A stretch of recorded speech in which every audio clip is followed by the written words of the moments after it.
Hi, I'm Chris Mick. I'm a musician, music producer, sound designer, music tech lecturer at universities for decades now. This is my little project studio here. This is where I compose, and when I do this, I really have to look how fast can I work. Not to interfere too much with the tech, but get to my goal composition arrangement. And I recently found that the X-Touch here, I bought it. I also got the X32. Well, in the studio, we're working with SSL and big consoles, but this is just for preparing. I found that this is quite nice. I bought it yesterday, and I switched from Nuendo, that's here on the Win PC, over to an M1 MacBook Air, which is quite nice with 16 gigabyte RAM and 1 terabyte. It's really nice, and bought this thing, and I switched to Logic. And now I'm going to show you, especially for people who are thinking, should I buy this? Is this interesting for me? How my workflow goes after even one day. I really got into it, and I think I'm going to keep it. I'm not getting paid by these companies, by the way. That's not my goal to earn money by that. But this is just providing to you my thoughts about that, and maybe it's helpful for you. If not, well, I don't care. But I do it for you. Okay, here we go. First of all, you set this thing up. You connect it via USB to your notebook. In this case, it's Mac with Logic Pro X. And it's a Mac M1, and everything is working. But first thing I have to say, if you have some problems when you set it up, please check that it's in Mackie Control, not UI. Mackie Control. There's people working with Pro Tools having problems with HUI. So you find that's easy. While you switch it on, you keep select here going, and even the firmware you hold record press, put it on, and then you see, and you can change everything in here. And it should be USB then when it's MC USB. You choose that, not external or MIDI. So that works. And one thing I also have to mention, people having problems with when you in the situation that you think, I want to reset this whole thing, doing a hardware reset. There's no hardware reset here. I didn't find. If you found some, normally you have this, switch it on and keep some buttons pressed, but I didn't find any hardware reset.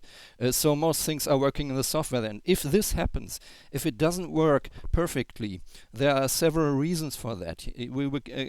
One reason is you can initialize within Logic that there's a reset of all the controllers running within Logic.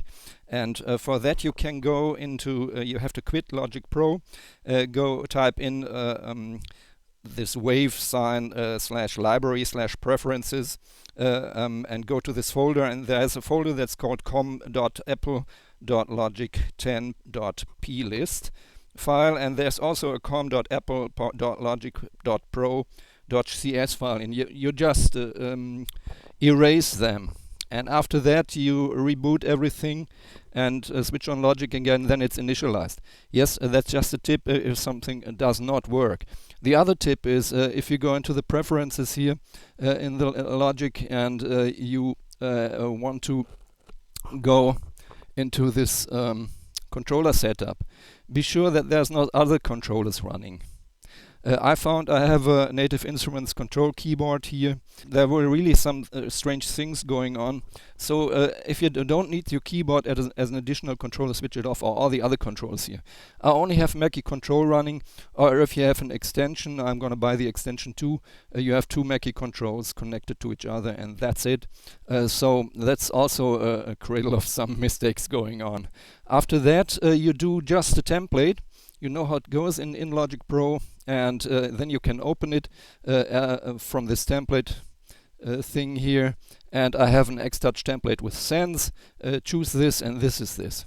Okay, so far to speaking here, I'm just gonna show you. I have this thing for 1 day now. You see how far you can get 1 day. So this is start, this is stop, everything. I put on the click. I have a cycle recording. There's a cycle running in here in Logic, and I just switch on record, and then here we go.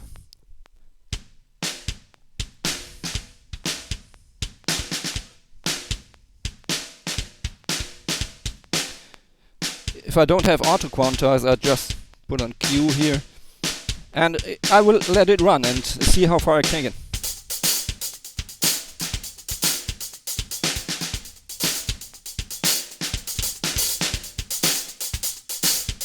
You see? Next one, I go down here, not to global view, to track view. I go one step down and play a bass. Wait till it's at the beginning.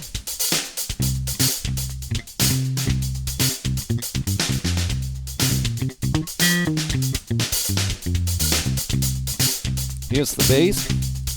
Then I have a P-scape running, the bass coming from Trillion within Omnisphere.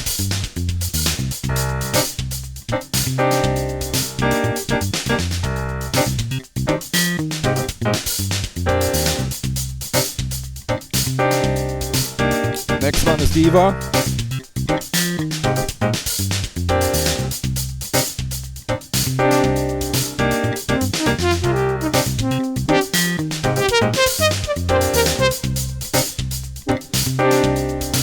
Then on Kontakt I have some other things running like congas.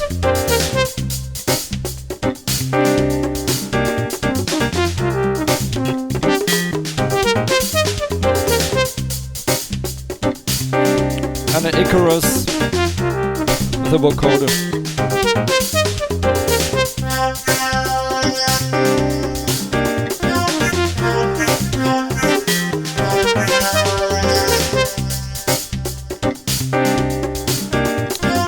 I can go to the start there.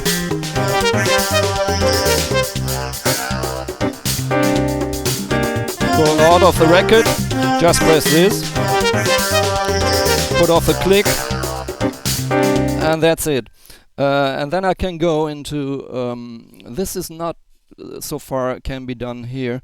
I just put Command R, do 2 of those, and then I hold the cycle and go somewhere here, just again, hold there, and run over there, and I have a new cycle, and I can do a B part. So, don't wait for anything, just do it. Yes, 1.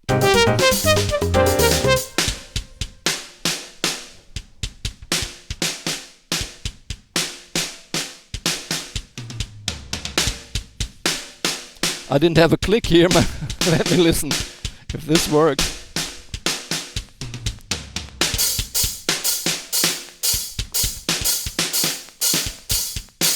Why not?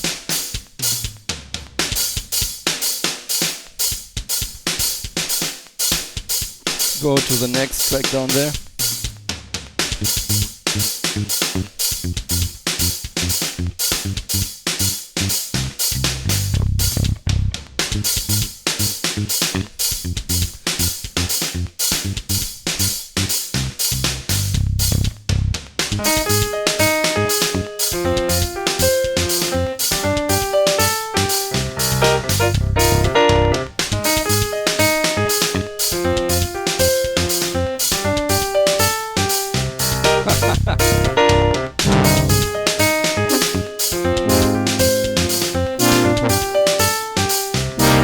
That was a mistake. I do undo.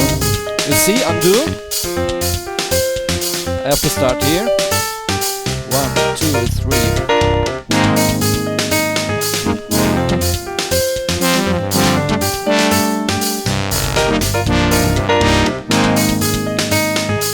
Okay.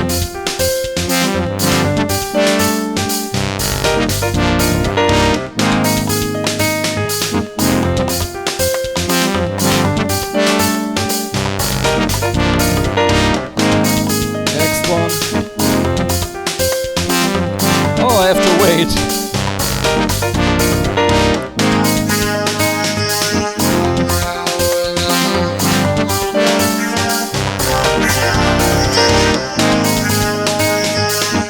So here we go. I start the cycle from the start. So I have this part here now. This parts with these buttons I can go through that here, and if it's I push this and make it a little bit bigger so we can see what's going on here. And now the fun part starts. Yes, let me listen to it. This is the first part.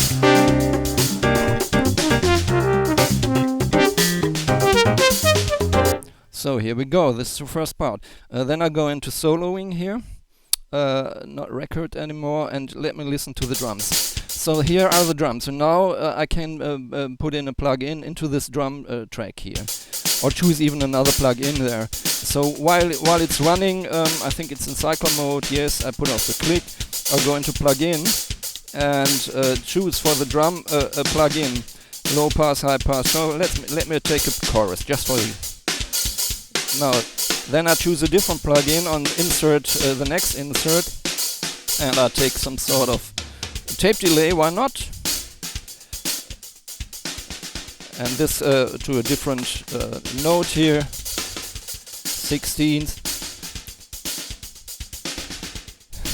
Smooth it, and dry and wet should be changed, so dry is more.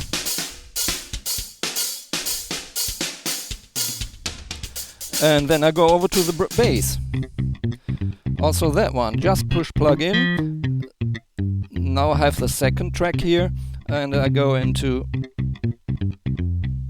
the Omnisphere and put in a, let's say, a compressor or also a flanger.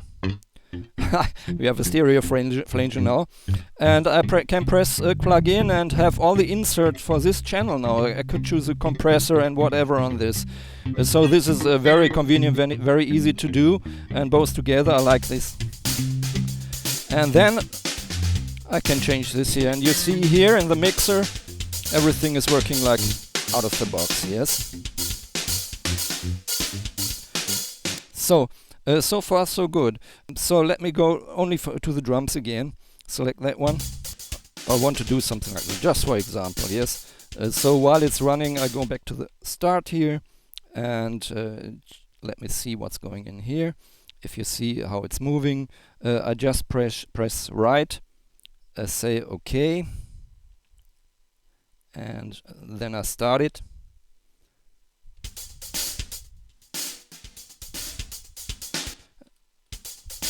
And you see it's immediately working, yes.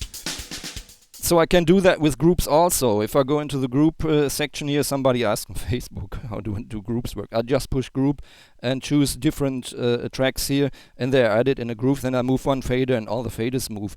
If I had the drums on different tracks here, that would be interesting. So the toms, the snare, hi-hat on different tracks, you can build a group.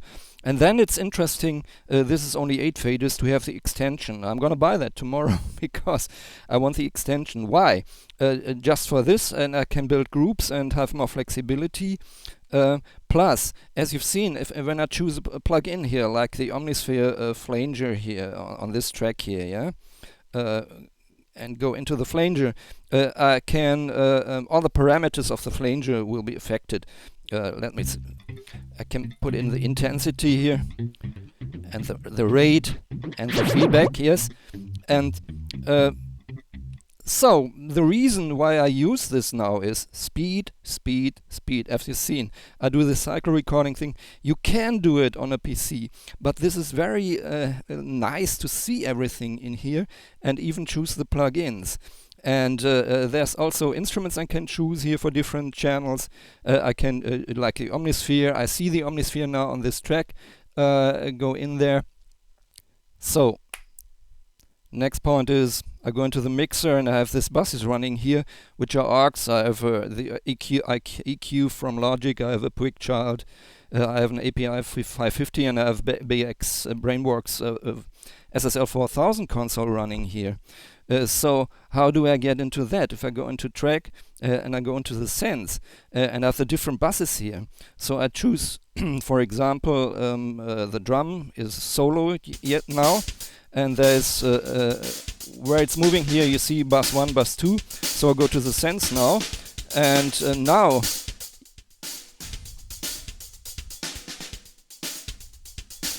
you can see that I can move, if I push AUX also, the volume of this bus. Yes, this is the Quick Child, this is the API. If you want to have a look at them, this is what it is. So now we have the SSL 4000 on AUX 4, which is here. And how do I get into this SSL thing? I just push in plug-in and insert P1 on aux4 is the BX console.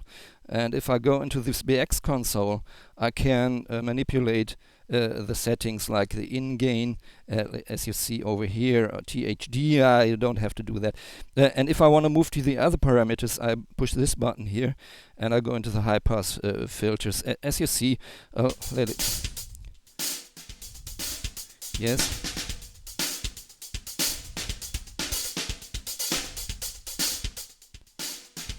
On the compressor.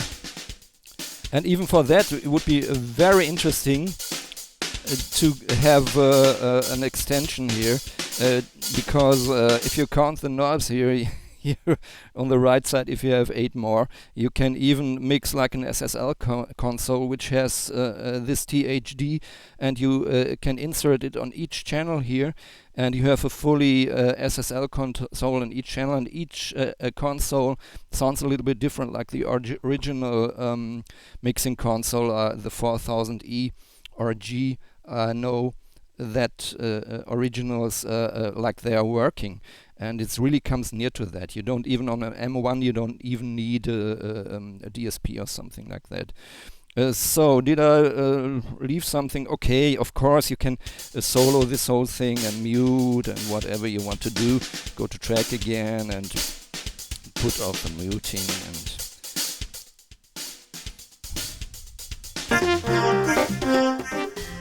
mix everything.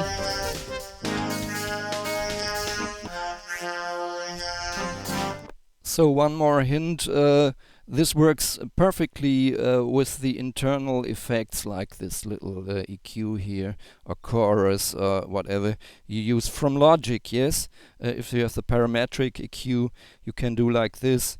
And but if you have some different plugins from other providers of plugins, it might make a little bit problem. Maybe I find a turnaround for that also, that I have my 5 external plugins, and they are connected here. I'm pretty sure there's a read and write thing, and this thing keeps a lot in its storage once you switch it off. Next time I can do the same thing again, and it's initialized when I go to Logic and just take this again. I don't close it and have a different template. So it's all about doing templates, I think, once it's running. The most interesting thing to me is how fast I can really record with this, as you've seen. Just get in and do this, and I don't even have to see software on the screen. I can do it like this. So additionally, just some explanation how I use this stuff here with the X-Touch and the X32 and within Logic. So the Prophet 10 here has got USB out, the Quantum has got USB out, everything here has got USB out, and going directly into a hub with USB within the MacBook Air M1. And within Logic, each track, there's one track for the Prophet 10, one track for the Quantum, one track for the Moog, etc. They have exclusively on each track, one is running MIDI in, MIDI out by the Prophet, the other one is running MIDI in, MIDI out by the Quantum. So I can start it here, and now you're hearing, I start everything from here, and recording process is like any recording process. I just put in here, click, cycle, record, and that's it. It's quite easy, and then press start. What can't be done here, I can't put in the volume via MIDI. Maybe I'll figure it out later on how I can do it. But what I can do, I can switch between the different tracks here, external MIDI, by this. So this is a Prophet, this is a Quantum, and these are some drums, yes? It's represented here. And when I switch off the solo here, you got everything in here. So everything is running here. So how do I get the volume done? Well, the audio of the Prophet and the Quantum is going into X32. So I've got 2 channels here. You see that one and that one. And of course, I can't add into a MIDI track here. I can't add the Logic, wonderful Logic plugins for like delay or so. So I just chosen bus 13 to 16 here. Went into the buses here, 15 to 60. Selected it, sent it on faders for, let's say, for the quantum here, and that's it. So everything.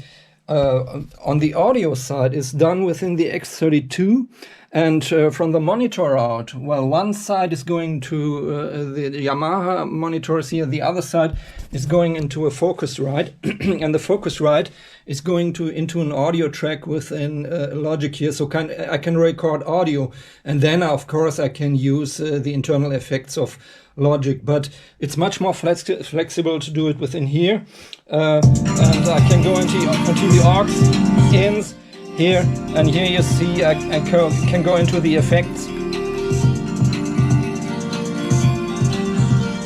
These are the effects. I routed them into this channel here of the quantum, yes.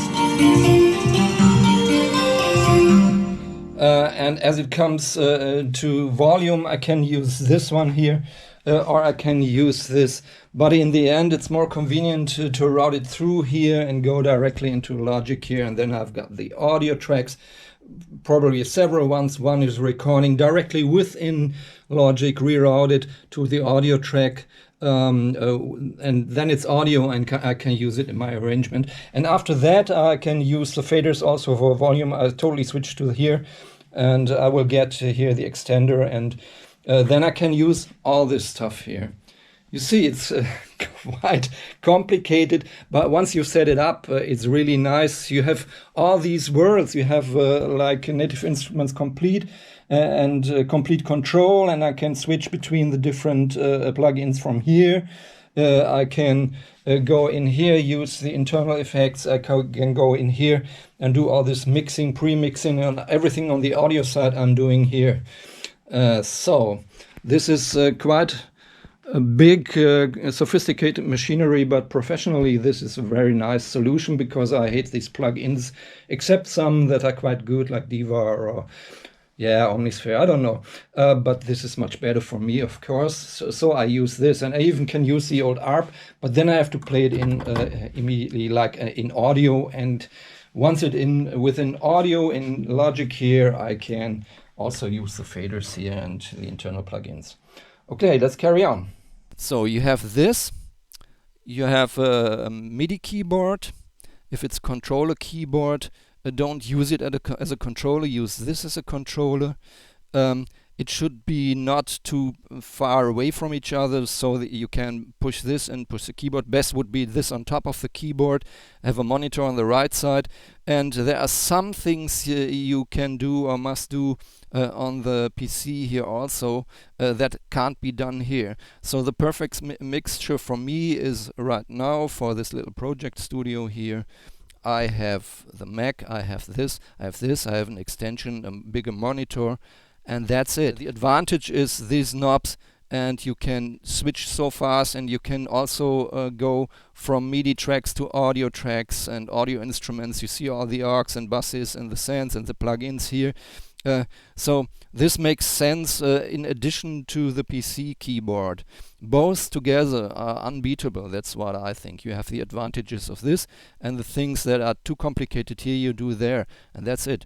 So in the end, I just told you at the beginning, I'm gonna keep this thing.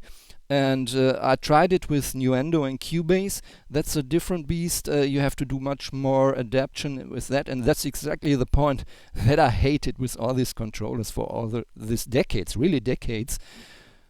You always had to program, you're losing time, losing whatever. And this, you will see it. I bought it, switch it on, and it was yesterday and today I do this. The sky's the limit, so I hope it was informative for you.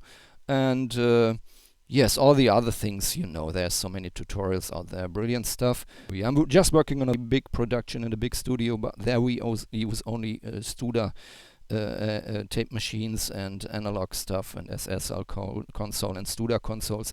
And everything you see here, like the compressors, is hardware. So if for preparing this is really great. and have the scribbles, go to the studio and there's a singer and he's prepared, I can send him these files, and next weekend we're gonna record again. So it's a nice tool. See you next time.